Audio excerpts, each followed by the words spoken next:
അതേമാതിരി ബോത്രസ്റ്റർ motor face ഫീലല്ല വല്ലാത്തൊരു മതി. അപ്പോൾ ചങ്ങന്മാരെ ഞാൻ PCB റിമൂവ് ചെയ്തു. ഓക്കെ, ഇനിയിപ്പോൾ ഈ PCB ഒന്ന് ചേഞ്ച് ചെയ്യണം. ഇവിടേക്കാണ് ശരിക്കും പറഞ്ഞാൽ RST വരുന്നത്. നമ്മുടെ മെയിൻ ലൈനിൽ RST വരും. ഇതായി കാണിച്ചിരിക്കുന്ന ഇവിടെ ഫ്യൂസ് F4 F5 F6 കഴിഞ്ഞിട്ട് R0 S02 T02 അതിൻ്റെ അകത്ത് RST.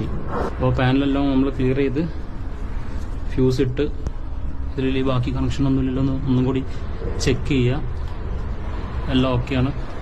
ഇത് ജനറേറ്റർ പാനൽ റൺ ചെയ്യണം. അപ്പോൾ ഇവിടെ ജനറേറ്റർ പാനൽ റൺ ഇൻഡിക്കേഷൻ വന്നിട്ടുണ്ട്.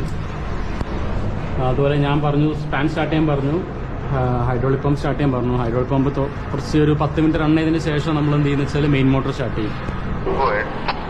सर एक बार मेन मोटर चालू करके देखो.